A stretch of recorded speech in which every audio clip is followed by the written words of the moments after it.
જય હિન્દ મિત્રો, આજે આપણે જોઈશું વિદ્યુત રસાયણ. તો વિદ્યુત રસાયણ આપણે ચેપ્ટર શરૂ કરીએ તે પહેલા આપણે કેટલાક પર્યાયો જોઈએ. તો એમાં સૌપ્રથમ આપણો પહેલો પર્યાય છે વિદ્યુત રાસાયણિક કોષ. તો વિદ્યુત રાસાયણિક કોષમાં શું થાય કે આપણી રાસાયણિક ઉર્જાનું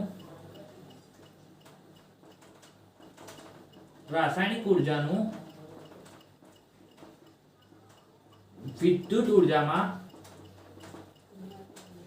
રૂપાંતરણ કરે. તો જે કોષ રાસાયણિક ઉર્જાનું વિદ્યુત ઉર્જામાં રૂપાંતર કરતો હોય તેવા કોષને આપણે વિદ્યુત રાસાયણિક કોષ કહીશું. અને આ રૂપાંતર કેવું હોય તો આપણે કોઈ પણ જાતની બહારની ઉર્જા આપવી પડે નહીં. એટલે આ રૂપાંતર કેવું હોય? સ્વયંસ્ફુરિત. એટલે જે કોષ આપમેળે રાસાયણિક ઉર્જાનું વિદ્યુત ઉર્જામાં રૂપાંતર કરે છે તે કોષને આપણે વિદ્યુત રાસાયણિક કોષ કહીશું. આ કોષનું ઉદાહરણ તરીકે આપણે જોઈએ તો આ કોષના ઉદાહરણ તરીકે આપણે ગેલ્વેનિક કોષ અને ડેનિયલ કોષ. ચલો હવે આ બે કોષ છે, આપણો ગેલ્વેનિક કોષ છે અને ડેનિયલ કોષ છે. આ બે ટાઈપના અલગ અલગ પ્રકારના આપણા કોષ છે, બરાબર.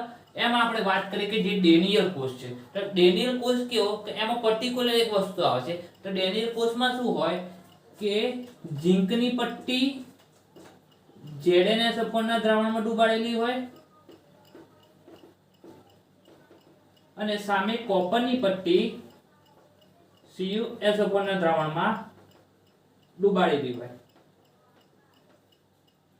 આગળ જતા આપણે આ ડિટેલ્સમાં ભણીશું, પરંતુ અત્યારે એટલું યાદ રાખો કે જે ડેનિયલ કોષ છે તેમાં ઝીંકની પટ્ટી ZnSO4 ના દ્રાવણમાં ડૂબાડેલી હોય અને સામે કોપરની પટ્ટી CuSO4 ના દ્રાવણમાં ડૂબાડેલી હોય અને બંનેને એકબીજા દ્વારા વાહક દ્વારા જોડવામાં આવેલો, બરાબર. અને આ પ્રક્રિયા પણ કેવી વિદ્યુત રાસાયણિક કોષ છે તેમાં આપમેળે પ્રક્રિયા થાય છે. તો ડેનિયલ કોષમાં પર્ટિક્યુલર આપણે ઝીંકની પટ્ટી, કોપરની પટ્ટી, ZnSO4 નું દ્રાવણ, CuSO4 નું દ્રાવણ લેવું પડે.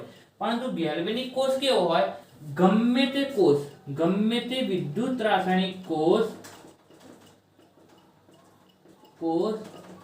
કે જે આપમેળે પ્રક્રિયા કરતો હોય, આપમેળે શું કરતો હોય? રાસાયણિક ઉર્જાનું વિદ્યુત ઉર્જામાં રૂપાંતર કરતું હોય, એવા દરેક વિદ્યુત રાસાયણિક કોષને આપણે શું કહી શકીએ? ગેલ્વેનિક કોષ કહી શકીએ. એનો મતલબ શું છે? જે આપણો ડેનિયલ કોષ છે એને આપણે ગેલ્વેનિક કોષ કહી શકીએ, પરંતુ દરેક ગેલ્વેનિક કોષ છે એને આપણે ડેનિયલ કોષ કહી શકીએ નહીં. શાંતિથી ફરીથી જુઓ તો ડેનિયલ કોષ છે અને આપણે ગેલ્વેનિક કોષ કહી શકીએ કારણ કે ડેનિયલ કોષમાં સ્વયંસ્ફુરિત કામ કરે છે. પરંતુ ડેનિયલ કોષમાં શું નક્કી છે કે ઝીંકની પટ્ટી ZnSO4 નું દ્રાવણ, કોપરની પટ્ટી CuSO4 નું દ્રાવણ. પરંતુ અહીં ગેલ્વેનિક કોષમાં એવું કોઈ પર્ટિક્યુલર નથી. તો અહીં ગમે તેવો વિદ્યુત રાસાયણિક કોષ કે જે સ્વયંસ્ફુરિત કામ કરતો હોય એ દરેક કોષને આપણે ગેલ્વેનિક કોષ કહી શકીએ છીએ. તો તમને ગેલ્વેનિક કોષ અને ડેનિયલ કોષ વચ્ચેનો તફાવત તમને ખબર હોવી જોઈએ. ઓકે, હવે બીજો શબ્દ આવશે વિદ્યુત વિભાજન કોષ. તો વિદ્યુત વિભાજન કોષ કેવામાં કહેવાય કે જે વિદ્યુત રાસાયણિક કોષ કરતા ઊંધું હોય. તો વિદ્યુત રાસાયણિક કોષમાં આપણે શું થતું? રાસાયણિક ઉર્જાનો વિદ્યુત ઉર્જામાં રૂપાંતર થાય. તો વિદ્યુત વિભાજન કોષમાં શું છે? એનાથી વિરુદ્ધ. તો શું થશે? વિદ્યુત ઉર્જાનું રાસાયણિક ઉર્જામાં રૂપાંતર થતું હોય એટલે રૂપાંતરણ કરતા કોષને આપણે શું કહીશું? વિદ્યુત વિભાજન કોષ. શુદ્ધિકરણ પદ્ધતિમાં જે આપણે કોષ વાપરીએ છીએ એ વિદ્યુત વિભાજન કોષ કહેવામાં આવે છે. તો જે વિદ્યુત વિભાજન કોષ છે એમાં આપણે બહારથી વોલ્ટેજ આપવો પડે છે. તો તેથી એમાં શું કરીએ છીએ? આપણે વિદ્યુત ઉર્જાનું રાસાયણિક ઉર્જામાં રૂપાંતર કરીએ છીએ. તો આ થઈ ગયું આપણું વિદ્યુત વિભાજન કોષ. પછી એક શબ્દ આવે છે ઓક્સિડેશન. તો ઓક્સિડેશન તમને અત્યાર સુધી આવડવું જોઈએ, પરંતુ આપણે શું નાના પાયા ઉપરથી શરૂ કરીએ, નાના પર્યાયો બધા સમજતા જઈએ એટલે આપણને આગળ જઈને કઈ પ્રોબ્લેમ પડે નહીં. તો ઓક્સિડેશન એટલે શું? તો ઓક્સિડેશન એટલે જે પ્રક્રિયા દરમિયાન ઇલેક્ટ્રોન ગુમાવાય તેને ઓક્સિડેશન કહેવામાં આવે છે. એટલે કોઈ પણ પ્રક્રિયા દરમિયાન કોઈ પણ ધાતુ જો ઇલેક્ટ્રોન ગુમાવતો હોય તો તેનું ઓક્સિડેશન થયું ગણવામાં આવે છે. એટલે ઓક્સિડેશન દરમિયાન શું થાય? ઇલેક્ટ્રોન ગુમાવાય.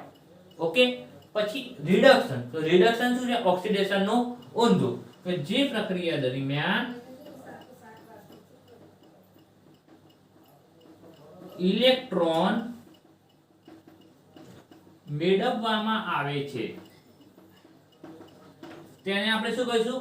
રિડક્શન. એટલે કોઈ પણ આયન એ ઇલેક્ટ્રોન મેળવે તો એનું રિડક્શન થયું કહેવાય.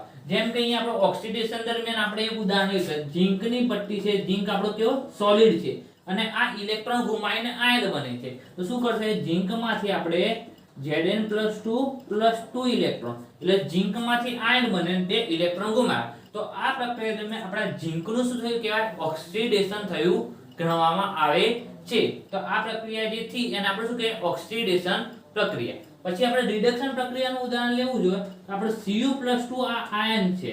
આ કેવું છે? આયન છે. હવે આ Cu+2 આયન આપણો 2 ઇલેક્ટ્રોન મેળવશે. તો એને ઇલેક્ટ્રોન મેળવે. આ પ્રક્રિયા દરમિયાન એને શું કરે છે? ઇલેક્ટ્રોન મેળવે છે અને કોપર સોલિડ બનાવે છે. તો જો ઉપરની દરમિયાન રિએક્શન પછી 2 ઇલેક્ટ્રોન ગુમાવે છે, એટલે ઇલેક્ટ્રોન ગુમાવે એટલે આનું ઓક્સિડેશન થયું કહેવાય. આ દરમિયાન ઇલેક્ટ્રોન મેળવે છે એટલે આનું શું થયું કહેવાય? રિડક્શન થયું કહેવામાં આવે છે. પછી આગળ આવશે અર્ધકોષ. તો હવે વાત આવશે અર્ધકોષ કોને કહીશું? તો અર્ધકોષને આપણે વ્યાખ્યા કરવા જઈએ તો અર્ધકોષ માટે આપણે શું કહે? કોઈ પણ ધાતુની પટ્ટીને, તો આપણે ગમે તે એક ધાતુની પટ્ટી લઈ લીધી, તો આ ઝીંકની પટ્ટી છે, બરાબર?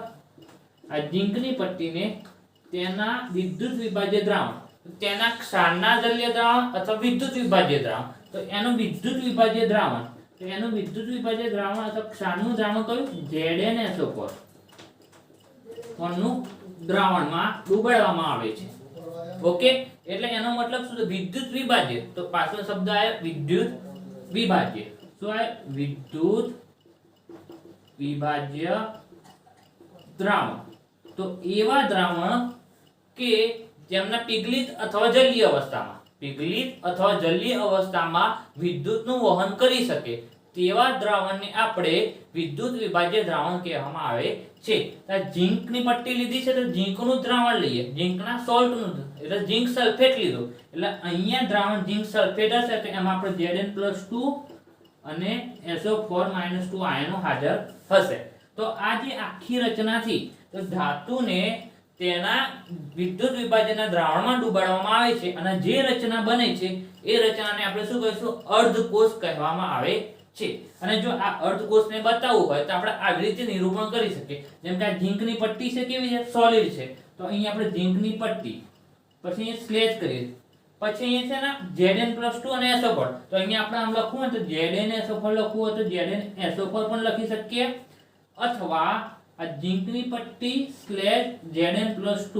અહીંયા જો Zn+2 આયનો છે, આ સ્લેશ નો મતલબ શું? આ ઝીંકની પટ્ટી છે, આ શું બનાવે? સ્લેશ સંપર્ક છે. કોની સાથે સંપર્કમાં છે?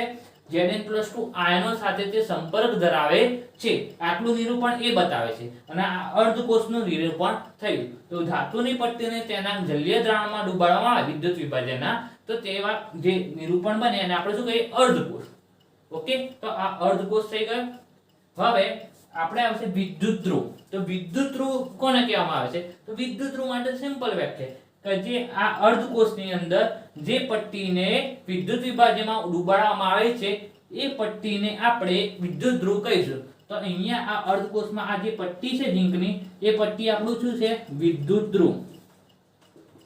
એને શું કહીશું આપણે? વિદ્યુત ધ્રુવ.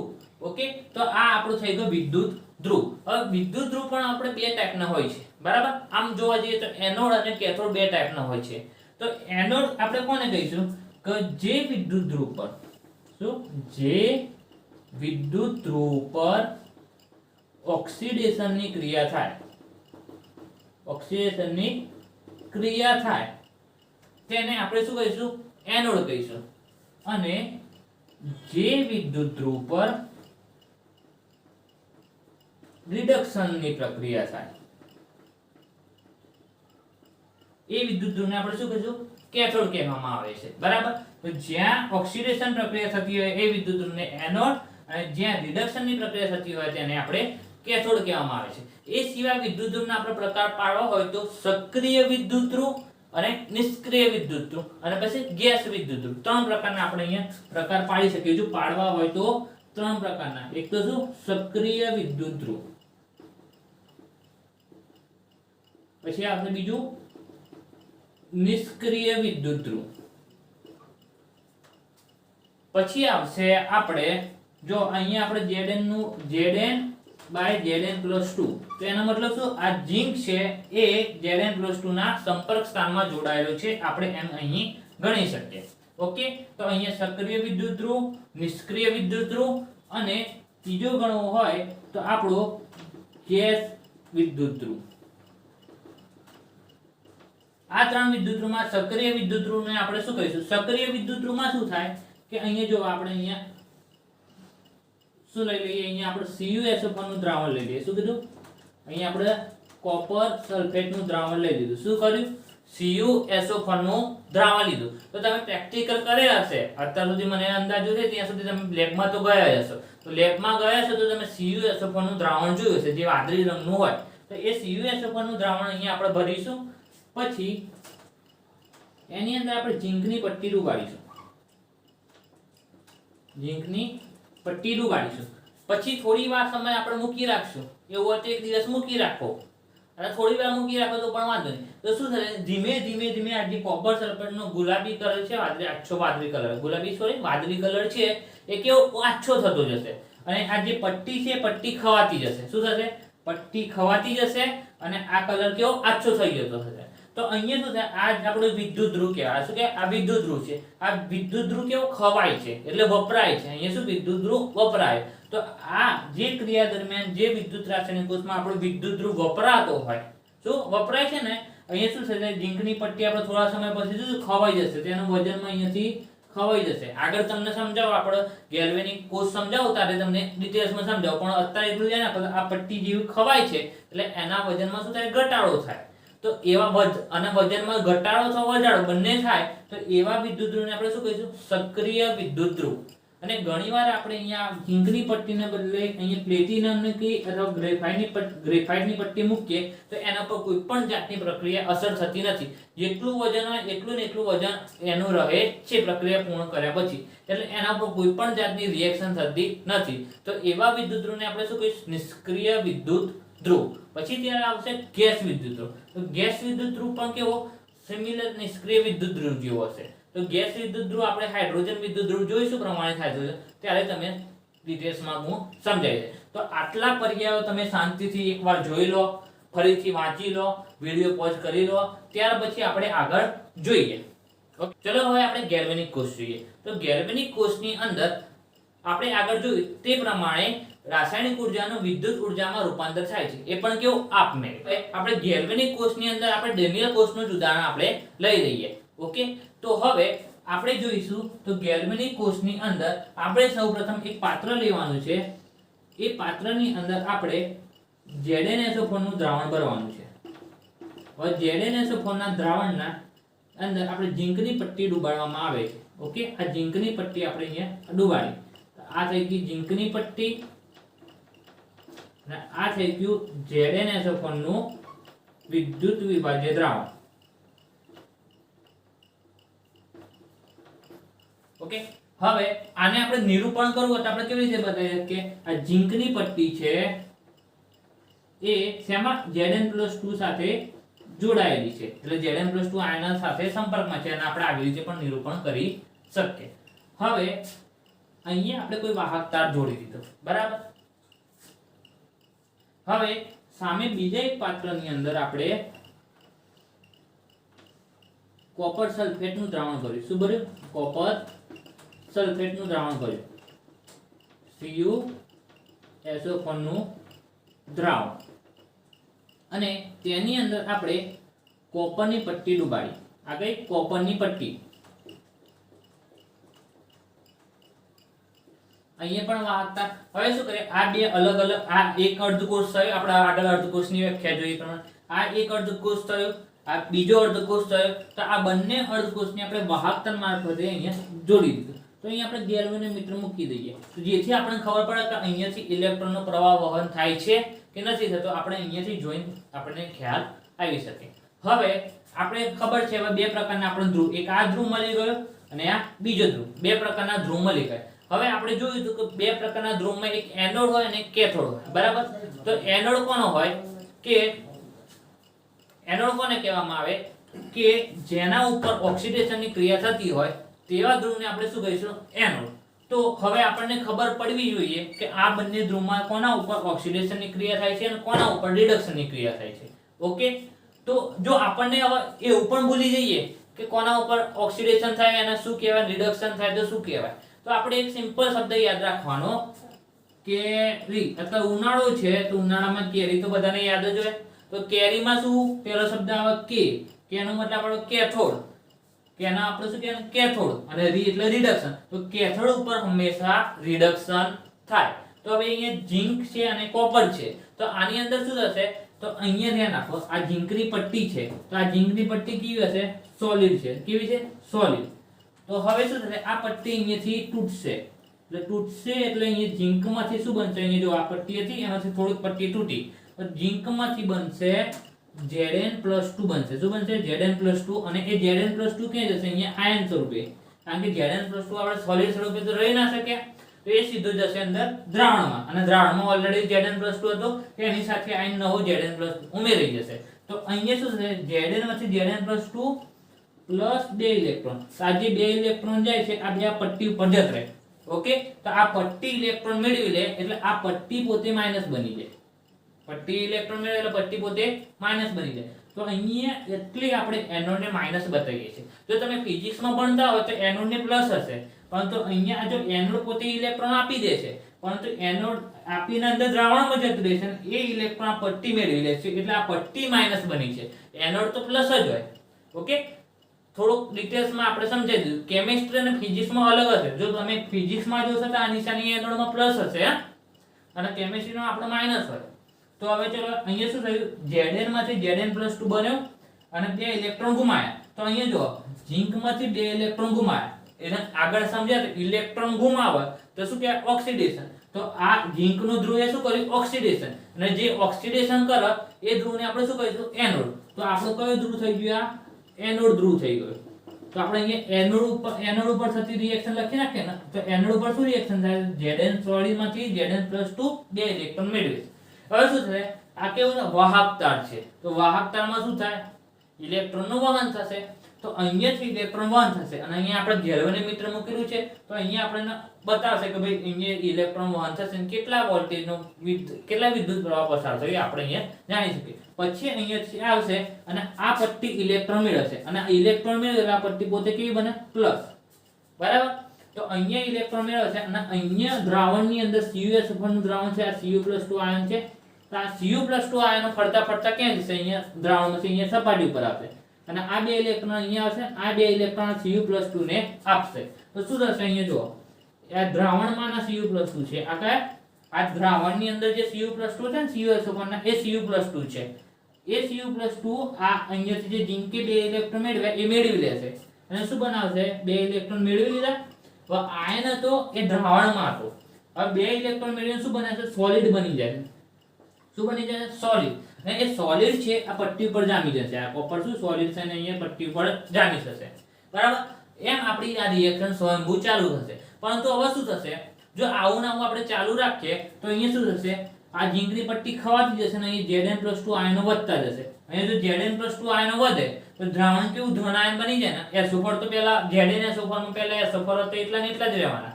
ધારો કે આપણે અહીંયા પહેલા અહીંયા આપણે એમ કહીએ કે 100 ZnSO4 નું દ્રાવણ હતું, તો એમાં શું 100 Zn હશે અને 100 SO4 માઈનસ હશે. બરાબર. રિએક્શન થઈને એમ Zn+2 ઉમેરાતા જશે. તો એનો મતલબ શું, +2 સામે -2 એટલે તટસ્થ રહેશે. પરંતુ થોડા સમય પછી આપણે જો બીજા 5 Zn+2 ઉમેરાઈ જાય તો શું થશે, દ્રાવણ પ્લસ બની જશે. અને અહીંયા શું હતું, પહેલા સ્ટાર્ટિંગમાં 100 Cu+2 અને 100 SO4 માઈનસ હતું, પરંતુ આ Cu+2 વપરાઈ ગયા, 5 Cu+2 વપરાઈ જાય તો અહીંયા 5 SO4 માઈનસ વધી જાય તો અહીંયા માઈનસ આયન બની જાય. તો અહીંયા પ્લસ આયન અને માઈનસ આયન. જો આવું થાય તો રિએક્શન પાછી સ્ટોપ થઈ જાય. તો પણ આપણે તો રિએક્શન સ્ટોપ થવા દેવી નથી. તો આપણે શું કરશું, ઉપયોગ કર્યો. શું કર્યો, એક ઊંધા યુ આકારની નળી લાવ્યા. તો શું કરે, અહીંયા એક ઊંધા યુ આકારની નળી મૂકી દીધી કાચની. ઓકે. અને એની અંદર આગળ રૂનું પૂમડું મૂકી દીધું, ભરી દીધું અને એની અંદર વિદ્યુત વિભાજ્ય ઉમેરી દીધું. વિદ્યુત વિભાજ્ય તરીકે આપણે KNO3 બરાબર, NH4NO3 આ બધું અંદર ભરી દીધું. આ બી કયો વિદ્યુત વિભાજ્ય છે. જેમ કે Zn+2 વધે તો Zn+2 સામે NO3 માઈનસ આવી જાય તો Zn NO3 ટ્વાઇસ બની જાય. તો Cl2 Zn Cl2 બની જાય. અહીંયા જે પ્લસ કુટો તો K પ્લસ અહીંયા આવી જાય. ઓકે, K2SO4 -2 બની જાય. એટલે અહીંયા વિભાજનું તટસ્થતા જાળવી રાખવાનું અને આ સર્કિટને જોડવાનું કામ કરે છે. અને આ જે ઊંધી યુ આકારની નળી છે એને આપણે શું કહીશું? ક્ષાર સેતુ. શું કહેવામાં આવે? ક્ષાર સેતુ કહેવામાં આવે છે અથવા સોલ્ટ બ્રિજ. તો આપણો ક્ષાર સેતુ છે. ઓકે, ક્ષાર સેતુનું કામ શું? સર્કિટને પૂર્ણ કરવાની અને આયનોનું સંતુલન જાળવી રાખવાનું કામ કરે છે. તો આ આખો કોષ છે સંપૂર્ણ કોષ એ આપણે ડેનિયલ કોષ પણ કહી શકીએ અને ગેલ્વેનિક કોષ પણ કહી શકીએ. ઓકે, તો અહીંયા આપણે એનોડ તરીકે ઝિંક છે, કેથોડ તરીકે કોપર છે. અહીંયા કેમ માઈનસ લખ્યું, અહીંયા કેમ પ્લસ લખ્યું એ પણ મેં તમને સમજાવ્યું.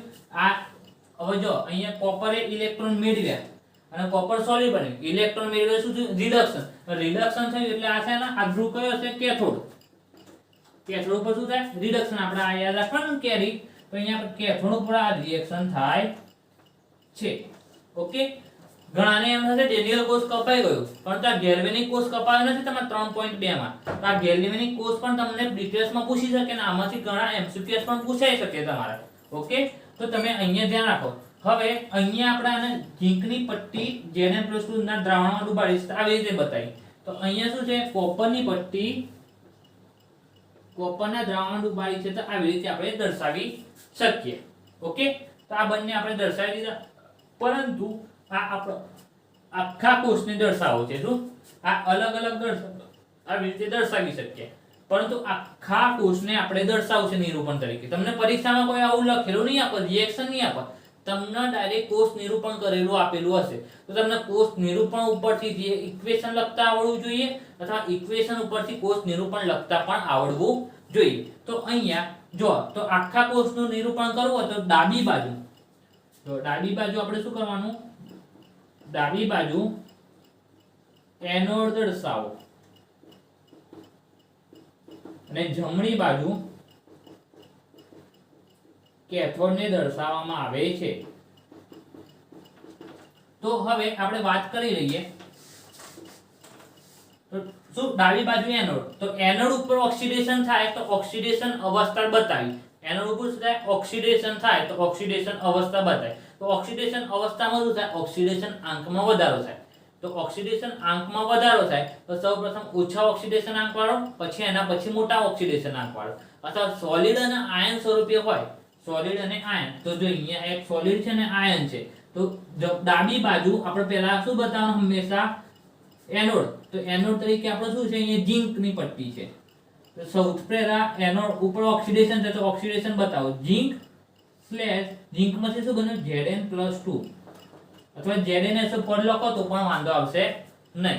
હવે કેથોડ ઉપર શું રિએક્શન થાય છે કે ભાઈ આયનમાંથી સોલિડ બને છે. શું બને છે? આયનમાંથી સોલિડ. અહીંયા શું Cu+2 માંથી શું બને? Cu બને છે. તો અહીંયા પહેલા Cu+2 લખવાનું, પછી Cu લખવાનું. જો અહીંયા પછી અહીંયા આવી રીતે ના લખી દેતા કોપરનો Cu+2. તો અહીંયા કેથોડ ઉપર શું લખવાનું? પહેલા Cu+2 અને Cu. હવે ચલો આ બે તો આપણે લખી નાખ્યા, પરંતુ હવે આ બે વચ્ચે આપણે શું જોડ્યું? ક્ષાર સેતુ જોડેલું. તો આપણે અહીંયા ક્ષાર સેતુ બતાવવા અહીંયા શું કરવાનું? ડબલ સ્લેશ કરવાનું. તો એનો મતલબ શું? આ બાજુ આ એનોડ તરીકે વર્તે છે અને આ કેથોડ તરીકે વર્તે છે એવું આપણને જાણવા મળે છે. પછી એ સિવાય તમારે બીજો કોઈ કોષ જોવો હોય તો અહીંયા આપણે આવો કોષ પણ જોઈ શકીએ. Cu/Cu+2 2Ag+2Ag. આ 2Ag ના આપેલ અને આવું પણ આપેલું હોઈ શકે.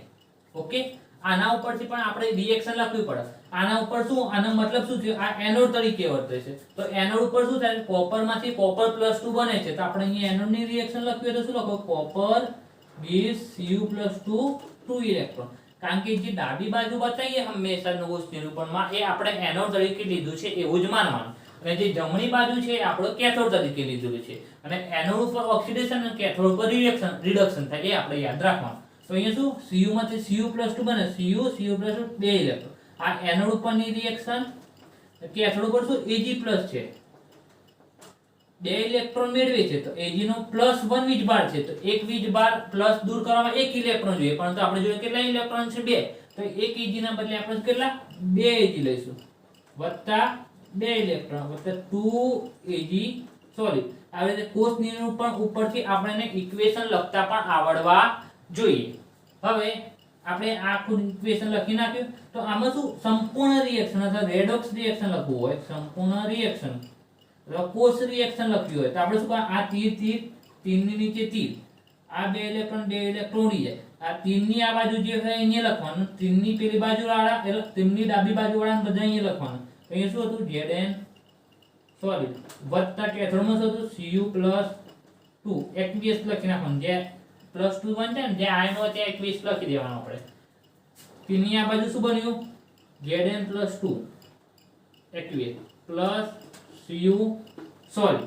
તો આ થઈ ગઈ સંપૂર્ણ રિએક્શન. ઓકે, તમને આવી રિએક્શન આપેલી હોય, આવી રિએક્શન આપેલી હોય તો આવી રીતે દર્શાવ્યું હોય તો એ ઉપરથી તમને અંદાજો આવો જોઈએ કોણ એનોડ છે અને કોણ કેથોડ છે અને કેટલા ઇલેક્ટ્રોનનો આપણે ડોનેટ કરે છે. તો આ થઈ ગયો આપણે ગેલ્વેનિક કોષ.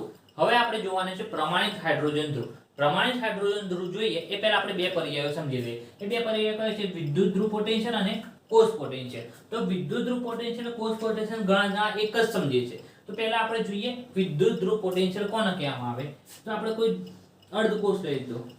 અર્ધકોષની અંદર આપણે અહીંયા વિદ્યુત વિભાજ્યનું દ્રાવણ ઉમેર્યું છે અને અહીંયા કોઈ પટ્ટી ઉમેરી દીધી આપણે એના દ્રાવણની. ઓકે, આ ઝીંકની પટ્ટી છે જ્યારે આ સોપરનું દ્રાવણ છે. તો આ ઝીંકની પટ્ટી શું વલણ ધરાવશે?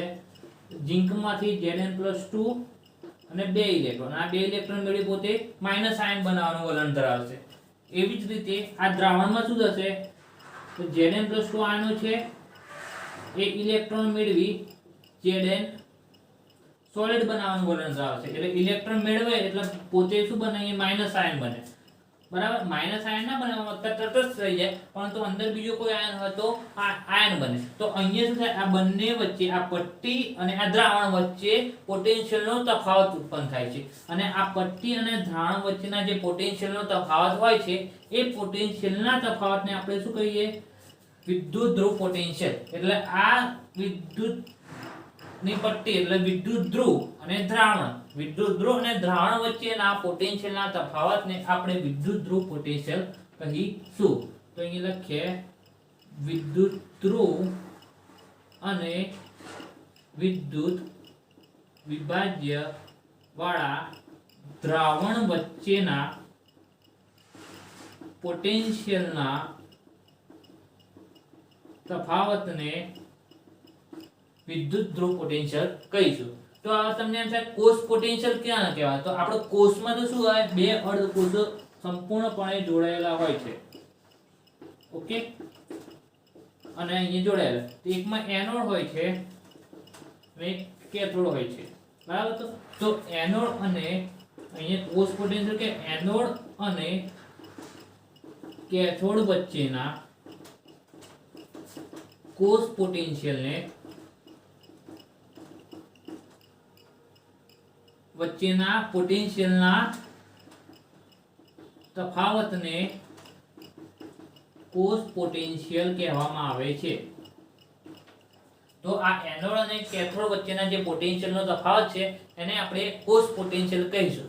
એને જ બીજા શબ્દોમાં ઇલેક્ટ્રોમોટિવ ફોર્સ કહેવામાં આવે છે અથવા ઈ સેલ કહેવામાં આવે છે. શું કહેવામાં આવે? ઈ સેલ. હવે જો કોઈ પણ દ્રાવણની સાંદ્રતા 1 મોલર હોય અને તાપમાન 298 કેલ્વિન હોય તો આટલી પ્રમાણિત પરિસ્થિતિ છે. અને જો વાયુ હોય, શું હોય? વાયુ હોય અને એનું દબાણ 1 બાર હોય. ઓકે, તો દ્રાવણની સાંદ્રતા 1 મોલર હોય, તાપમાન 298 કેલ્વિન હોય અને વાયુ હોય તો એનું દબાણ 1 બાર હોય, તે સમયે તેના કોષ પોટેન્શિયલને પ્રમાણિત કોષ પોટેન્શિયલ કહેવામાં આવે છે. કેમ પ્રમાણિત? કારણ કે આ પ્રમાણિત સ્થિતિ નક્કી કરી હતી. તો જેથી આપણને ખબર પડે કે દરેકની પ્રમાણિત સ્થિતિ એમનો કોષ પોટેન્શિયલ કેટલો છે. તો દરેકનો પ્રમાણિત સ્થિતિ એ કોષ પોટેન્શિયલ શોધવાનું. અને જે પ્રમાણિત સ્થિતિ એ કોષ પોટેન્શિયલ શોધે એને આપણે શું કહીશું? E0 cell. તો પ્રમાણિત સ્થિતિએ શોધેલા કોષ પોટેન્શિયલને આપણે શું કહીશું?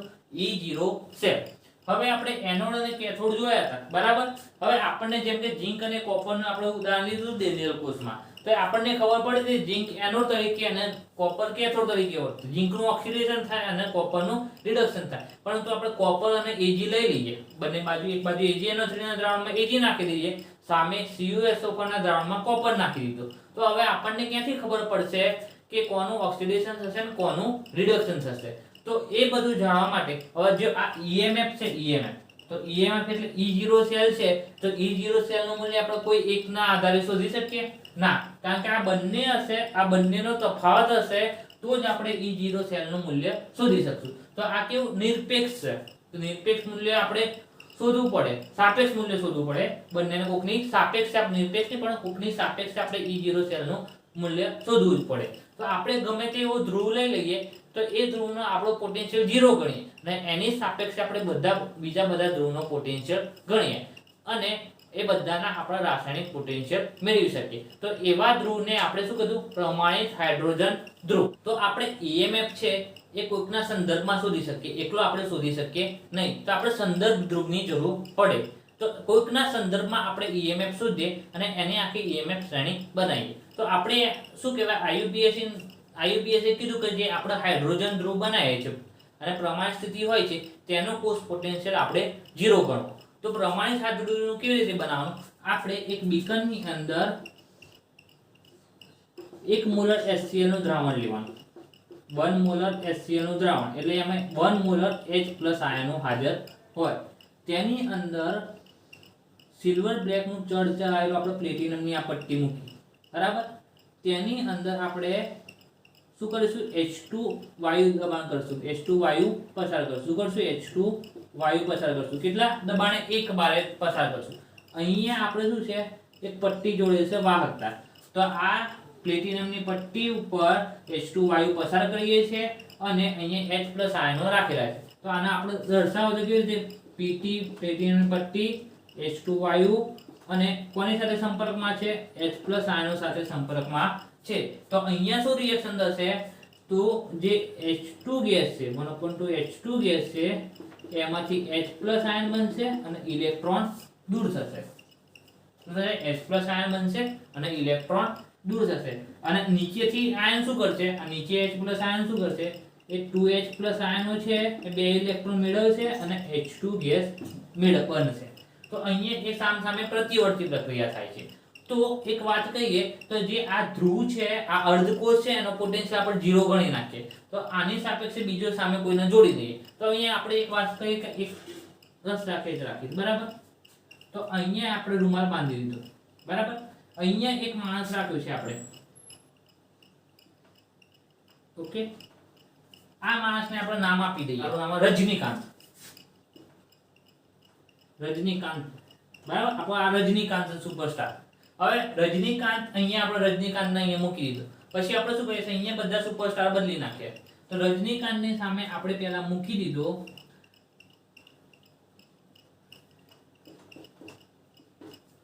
અહીંયા આપણો રજનીકાંત છે, રજનીકાંતની સામે આપણે મૂકી દીધો સલમાન ખાન, બરાબર. અને પછી આપણે કીધું ભાઈ ચલો દોરડા ખેંચો. તો હવે શું થાય છે? આ કેસમાં અંદર તો આ રજનીકાંતની તાકાત વધારે છે, તો આ રજનીકાંત રૂમાલ પોતાની તરફ ખેંચે છે. તો એનો મતલબ શું? રજનીકાંત રૂમાલને પોતાની તરફ ખેંચી શકે છે. ચલો હવે રજનીકાંતને એમને એમ જ રાખ્યો. અહીંયા સલમાન ખાનને બદલે આપણે લાવી દીધો આયર્ન મેન. શું લાવી દીધો? આયર્ન મેન ને લાવી દીધો. હવે આયર્ન મેને શું કર્યું? આયર્ન મેનની તાકાત રજનીકાંત કરતા વધારે, તો શું કરશે? આ રૂમાલના એ પોતાની તરફ ખેંચશે. તો આ કિસ્સામાં શું થયું? કે રજનીકાંત કરતા આની તાકાત કેવી છે? વધારે, બરાબર.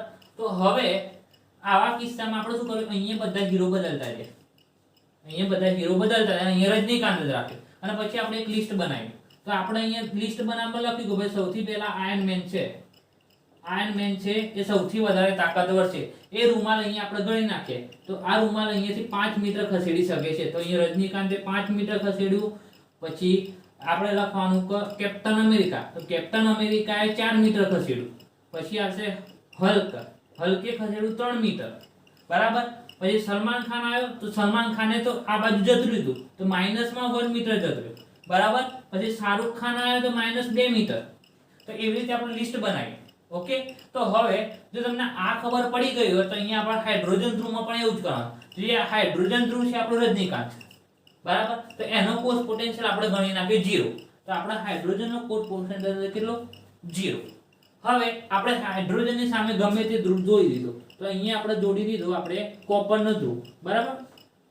અહીંયા કોપરની પટ્ટી અને CuSO નું દ્રાવણ. તો આ કિસ્સામાં શું થાય છે? આ કિસ્સાની અંદર ઇલેક્ટ્રોન છે એ કોપર બાજુ વહન પામે છે, એટલે કોપર છે ને એની તરફ ખેંચે છે. અહીંયા જેમ અહીંયા આપણા આયન મેન ખેંચતો હતો રજનીકાંતની બાજુથી આ બાજુ, તો અહીંયા હાઇડ્રોજન કરતા આ કોપર એની બાજુ ઇલેક્ટ્રોન વધારે ખેંચે છે. અને એનું મૂલ્ય આપણે માપ્યું છે કેટલું? 0.34 આવ્યું. કેટલું આવ્યું?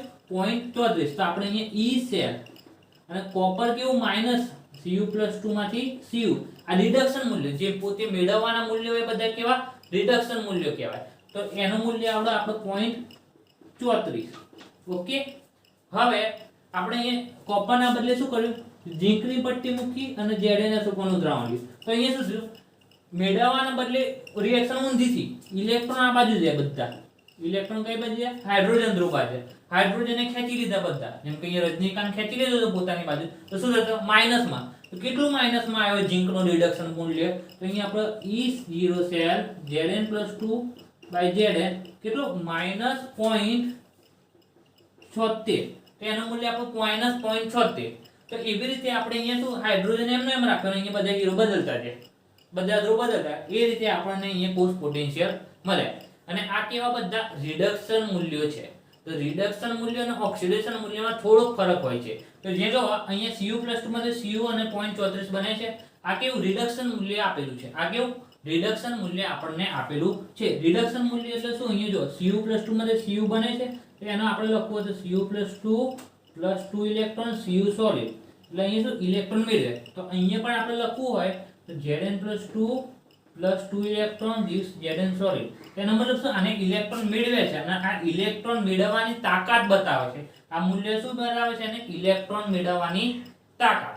પરંતુ હવે ઇલેક્ટ્રોન આપવાની તાકાત બતાવી દો. આપણે શું આ કઈ તાકાત છે? ઇલેક્ટ્રોન મેળવવાની, બરાબર. તો આટલી તાકાતથી ઇલેક્ટ્રોન મેળવી શકે છે. તો ઇલેક્ટ્રોન ગુમાવવાની તાકાત કેવી હોય? એનાથી વિરુદ્ધ. કેવી હોય? એનાથી વિરુદ્ધ. એટલે આ કેવા રિડક્શન મૂલ્ય છે. અને આપણે એના ઓક્સિડેશન મૂલ્ય બતાવે તો એનાથી વિરુદ્ધ, એટલે એની નિશાની બદલાઈ જાય. તો એનું ઓક્સિડેશન મૂલ્ય આપણે કેવી રીતે બતાવી શકાય? E0 સેલ આગળ આવી જાય અને પેલું પાછળ આવી જાય, એટલે Cu/Cu+2. એનું કેવું તાકાત તો એટલી રહે પણ એનાથી વિરુદ્ધ થઈ જાય આપવાની. આ કેવી? ઇલેક્ટ્રોન મેળવવાની તાકાત. રિડક્શન મૂલ્ય એટલે ઇલેક્ટ્રોન મેળવવાની તાકાત. તો આ ઇલેક્ટ્રોન મેળવવાની તાકાત કેટલી છે? અને 0.34. તો ઇલેક્ટ્રોન મેળવવાની તાકાત +0.34 હોય તો ઇલેક્ટ્રોન ગુમાવવાની તાકાત કેવી હોય? એનાથી વિરુદ્ધ -0.34 હોય. અને આ એનું કેવું ઓક્સિડેશન મૂલ્ય કહેવાય. એવી રીતે Zn+2 ની ઇલેક્ટ્રોન મેળવવાની તાકાત કેટલી? -0.76.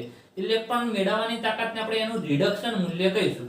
તો એને ઇલેક્ટ્રોન ગુમાવવાની તાકાત કેટલી હશે? E0 cell Zn/Zn+2 0.76. કેવું? એનાથી નિશાની શું કે આ માઈનસમાં છે તો પેલું પ્લસમાં જશે.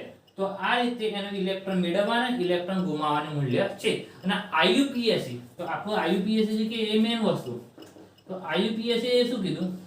તો જેનું રિડક્શન મૂલ્ય છે E0 સેલનું રિડક્શન મૂલ્ય છે એને જ આપણે પ્રમાણિત મૂલ્ય ગણીશું. તો આપણે ગમે ત્યારે છે એનું E0 રિડક્શન મૂલ્ય લેવાનું.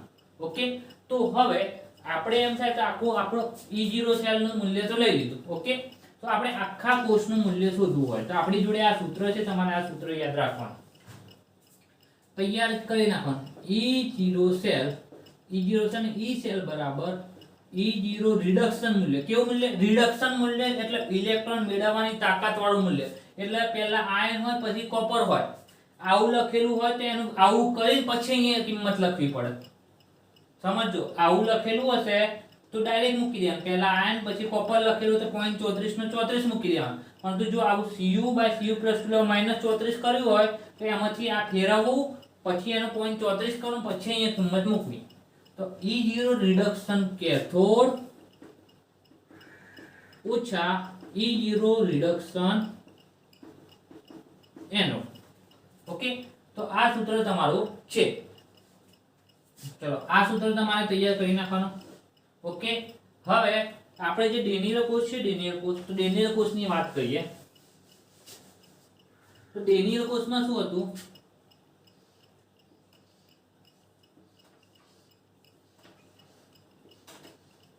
આ ઝીંકની પટ્ટી, આ કોપરની પટ્ટી, અને ઝીંકનું શું થતું? ઓક્સિડેશન, અને આનું શું થતું? રિડક્શન. બરાબર.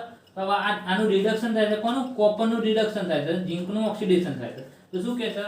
અને કોપરનું રિડક્શન એટલે કોપર શું છે? કેથોડ તરીકે. બરાબર. તો અહીંયા શું કહે છે? E0 રિડક્શન કેથોડ મૂલ્ય. તો અહીંયા આપણે કોપર પહેલા મૂકવાનું. અહીંયા કેમ? કોપર કેથોડ તરીકે છે, તો અહીંયા પહેલા કોનું મૂલ્ય મૂકવાનું? E0 નું, કોપરનું. તો અહીંયા લખવાનું E0 રિડક્શન કેથોડ. તો રિડક્શન મૂલ્ય એટલે કોપરનું કેવું લખવાનું? +2 પહેલા, Cu+2/Cu. તો કોપરનું મૂલ્ય લખવાનું, કારણ કે કોપર કેથોડ તરીકે છે એટલે. તો E0 રિડક્શન મૂલ્ય કેથોડ ઓછા E0 રિડક્શન મૂલ્ય, આનું પણ રિડક્શન મૂલ્ય જ લખવાનું. કોનું? એનોડનું. એનોડ તરીકે શું છે? ઝીંક. અને ઝીંકનું રિડક્શન મૂલ્ય એટલે શું? પહેલા આયન Zn+2/Zn, એટલે આનું આયન લખ્યું, તો આ એનું રિડક્શન મૂલ્ય છે. પછી આપણે એમના મૂલ્ય આપણે આપેલા જ હશે. તો જેમ કે કોપરનું મૂલ્ય આપણે કીધું 0.34 +0.34 ઓછા ઝીંકનું કેટલું? -0.76. તો અહીંયા શું થશે? માઇનસ માઇનસ શું થશે? +0.34 વત્તા 0.76 બરાબર 1.10 વોલ્ટ. તો આપણે આ સેલ બને કોપર અને ઝીંકને એકબીજા સાથે જોડીએ તો આપણને 1.10 વોલ્ટ જેટલો વિદ્યુત પ્રવાહ પ્રાપ્ત થાય. એવી રીતે અહીંયા જો બધા અલગ અલગ મૂલ્ય આપેલા હશે તો લગભગ મોટા ભાગે કેવા રિડક્શન મૂલ્ય આપેલા હશે. કોક જ ટાઈમે કદાચ ઓક્સિડેશન મૂલ્ય આપી દે તો તમારે એને રિડક્શન મૂલ્યમાં ફેરવવું પડે અને પછી તમારે લખવું પડે. ફરીથી એકવાર જોઈ લો. પહેલા E0 રિડક્શન કેથોડ એટલે રિડક્શન મૂલ્ય લખવાનું છે. પહેલા કોનું? કેથોડમાંના. કેથોડના રિડક્શન મૂલ્યમાંથી એનોડનું રિડક્શન મૂલ્ય બાદ કરો તો આપણને આ કોષનું કોષ પોટેન્શિયલ પ્રાપ્ત થાય છે. હવે કેટલાને આપણે E0 છે એટલે કોષ પોટેન્શિયલ જોઈ લઈએ. તો હવે કદાચ તમને આવું કંઈક આપેલું હોય ડાયરેક્ટ તમને કોષ પોટેન્શિયલ શોધવાનું છે તો અહીંયા તમને જોઈને તો ખબર ના પડે કોણ કેથોડ છે અને કોણ એનોડ છે. બરાબર. પરંતુ અહીંયા આપણે જોવો તો કેવા મૂલ્ય આપેલા છે? પહેલા આયન, પછી સોલિડ, આયન પછી સોલિડ. તો આ કયા મૂલ્ય થાય? આપણા રિડક્શન મૂલ્ય થાય. તો આ એમની શું છે? ઇલેક્ટ્રોન મેળવવાની તાકાત. તો જેની ઇલેક્ટ્રોન મેળવવાની તાકાત વધારે હશે એનું રિડક્શન થશે, અને એનું રિડક્શન થાય એટલે એ શું હશે? કેથોડ તરીકે હશે. તો આપણે પહેલા જોવાનું આ બંનેમાંથી કોનું મૂલ્ય વધારે? -0.76 વધારે કે +0.80 વધારે? તો આપણને ખબર પડે કે +0.80 વધારે. તો +0.80 વધારે તો આ બંને કેવા? રિડક્શન મૂલ્ય છે. તો આ 0.80 વધારે છે તો એનો મતલબ શું? આ કેથોડ તરીકે હશે. તો આપણે લખી નાખીએ E0 સેલ બરાબર E0 રિડક્શન કેથોડ ઓછા E0 રિડક્શન એનોડ. ચલો કેથોડ આપણે મળી ગયો, આવી રહ્યો. તો અહીંયા આપણે લખીએ E0 Ag+Ag ઓછા, તો આની ઇલેક્ટ્રોન મેળવવાની તાકાત વધારે તો આ કેથોડ તરીકે વર્તે, તો સામેવાળો શું? એનોડ તરીકે વર્તે. ઓછા E0 સેલ Zn+2/Zn. Ag નું મૂલ્ય કેટલું છે? આપણે 0.80 ઓછા -0.76. 0.80 વત્તા 0.76 કરવાના એટલે આપણને જવાબ મળશે 1.56 વોલ્ટ. તો આનો ઈ સેલ આપણને મળશે 1.56 વોલ્ટ. તો પહેલા આપણે બંને રિડક્શન મૂલ્ય છે એ ચેક કરી નાખવાનું. ઓકે, બંને રિડક્શન છે. જેનું મૂલ્ય વધારે, જેનું રિડક્શન મૂલ્ય વધારે તે કેથોડ તરીકે વર્તે. તો આ બંનેમાંથી 0.80 વધારે છે એ કેના તરીકે વર્તે? કેથોડ તરીકે. આનું મૂલ્ય ઓછું છે તે એનોડ તરીકે. ઓકે, તો અહીંયા આપણે જોઈએ Mg++ માંથી સોલિડ બને તો આ બંને કેવા? રિડક્શન મૂલ્ય છે. હવે બંને કેવા? માઇનસમાં. માઇનસમાં શું હોય? માઇનસમાં જે મૂલ્ય ઓછું હોય એ મોટું કહેવાય. તો અહીંયા કેથોડ તરીકે કોણ હશે? આપણો કોબાલ્ટ. તો અહીંયા E0 સેલ બરાબર E0 રિડક્શન કેથોડ ઓછા E0 રિડક્શન એનોડ. ઓકે, તો કેથોડ તરીકે આપણે શું છે? Cu+2/Cu. એનું મૂલ્ય શું છે? -0.28 માઇનસ એનોડ તરીકે શું? -2.37. એટલે શું થશે? -0.28 માઇનસ માઇનસ +2.37. 2.37 માંથી આપણે -0.28 બાદ કરીશું તો તો આપણને જવાબ મળશે 2.09 વોલ્ટ. તો આવી રીતે આપણને E0 સેલ શોધતા આવડવા જોઈએ. ઘણા દાખલામાં ડાયરેક્ટ E0 સેલ આપેલા છે, તો ઘણા દાખલામાં આવા મૂલ્ય આપેલા છે, એ ઉપરથી આપણે એના મૂલ્યો શોધવાના રહેશે. તો ફરીથી એકવાર શું જોવાનું, પહેલા બંને મૂલ્ય રિડક્શનના મૂલ્યો છે કે નહીં, પછી કોનું મૂલ્ય વધારે છે, જેનું મૂલ્ય વધારે એ કેથોડ તરીકે વધશે એટલે પહેલા આવશે, જેનું મૂલ્ય ઓછું એ એનોડ તરીકે વધશે પાછળ. પછી E0 રિડક્શન કેથોડ ઓછા E0 રિડક્શન એનોડ, અને સૂત્ર મૂકીશું, દાખલા ગણશું, આપણે E0 સેલની મૂલ્ય પ્રાપ્ત થઈ જશે.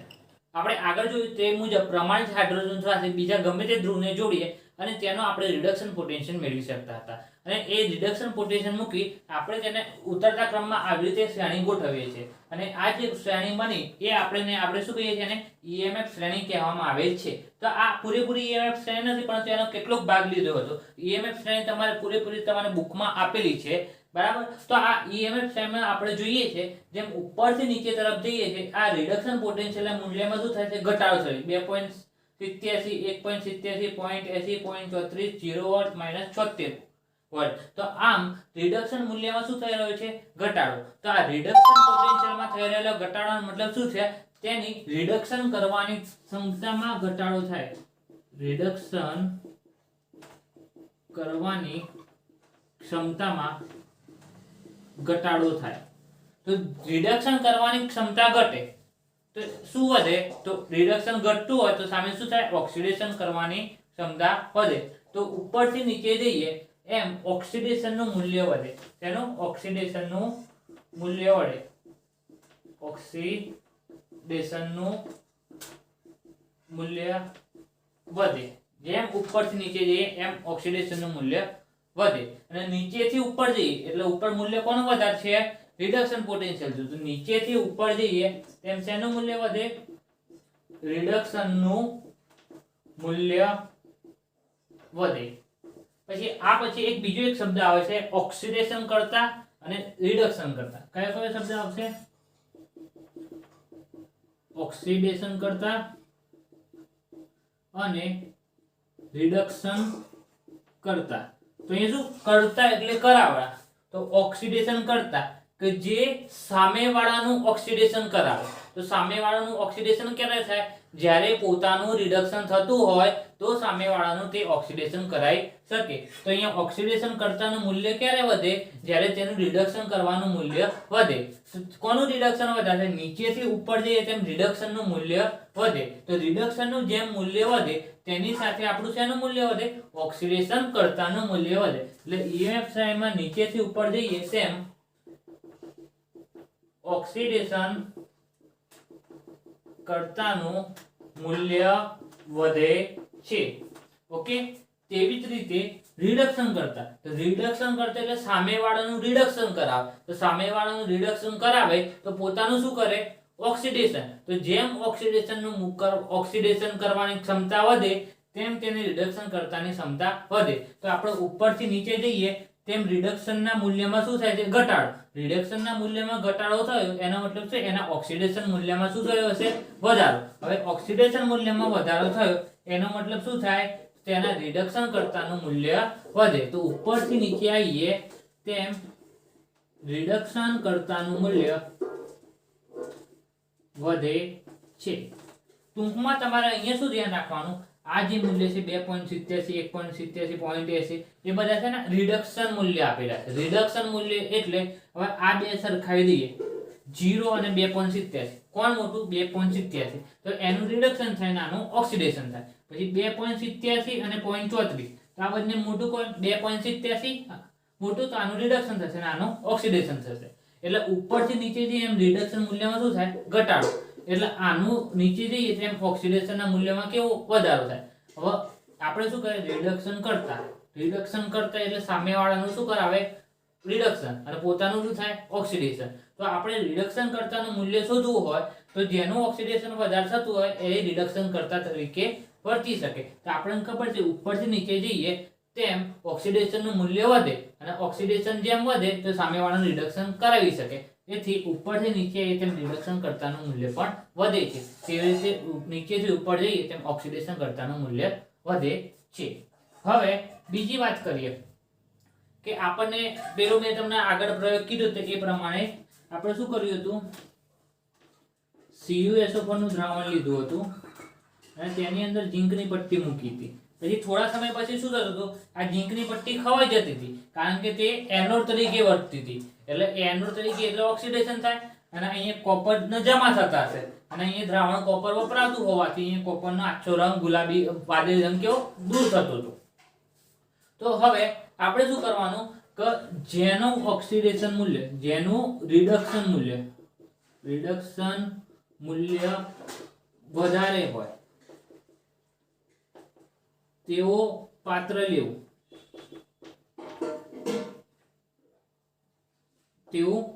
લેવું, અને તેમાં તેના કરતા ઓછા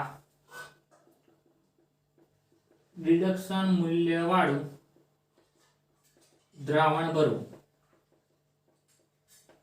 કેમ આવું? ચલો હવે હું એમ કહું કે આપણે અહીંયા Fe છે, બરાબર? તો ચલો Ag લઈ લઈએ. આપણે શું લઈએ? Ag લઈ લઈએ. તો Ag નું આપણું દ્રાવણ છે AgNO3, બરાબર? હવે AgNO3 નું દ્રાવણ આપણે ભરીએ. શામાં ભરીએ? તો AgNO3 નું દ્રાવણ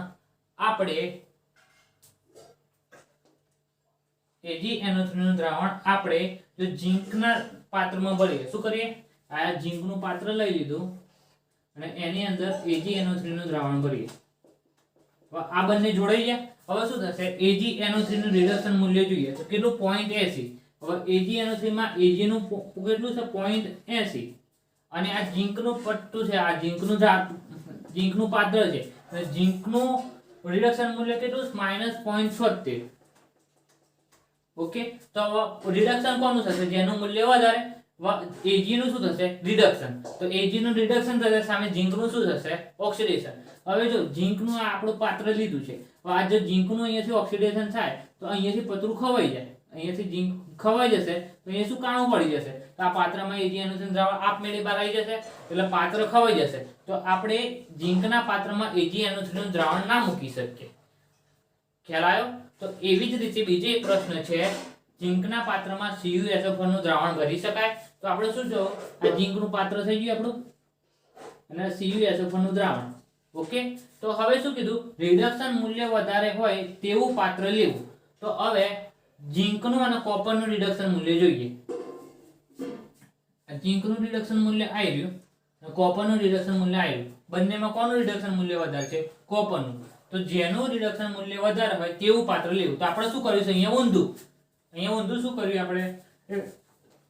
કોપર અહીંયા શું ઝીંકનું રિડક્શન મૂલ્ય ઓછું છે એનું પાત્ર લઈ લીધું એટલે એ પાત્રનું ઓક્સિડેશન થઈ જશે અને પાત્ર ખવાશે એટલે અંદરથી કોપર સલ્ફેટ પાછું બહાર પર છૂટું પડી જશે એટલે એને આપણે ઝીંકના પાત્રમાં ભરી શકીએ નહીં.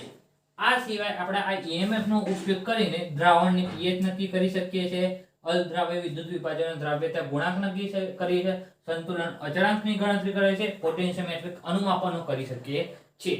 તો અહીંયા આ વસ્તુ જાણો, જેનું રિડક્શન મૂલ્ય વધારે હોય તેને પાત્ર તરીકે લેવું કારણ કે જેનો જો ઓક્સિડેશન થશે પાત્રનું તો તે ખવાઈ જશે અને ખવાઈ જશે એટલે એ આપણા માટે નકામું છે. તો આજના લેક્ચરમાં આજે આપણું આટલું સુધી રાખીએ. હવે આવતા લેક્ચરની અંદર આપણે નળના સમીકરણ, ગિબ્સ મુક્ત ઉર્જા, કાર્ય ઉર્જા અને તેના દાખલા અમુક જોઈશું. અને વિડીયો ગમ્યો હોય તો વિડીયોને મિત્રો સાથે શેર કરો અને તમારે બીજા કોઈ ટોપિક ઉપર વિડીયો જોતો હોય તો કોમેન્ટ સેક્શનમાં જણાવજો. Thank you for watching my video.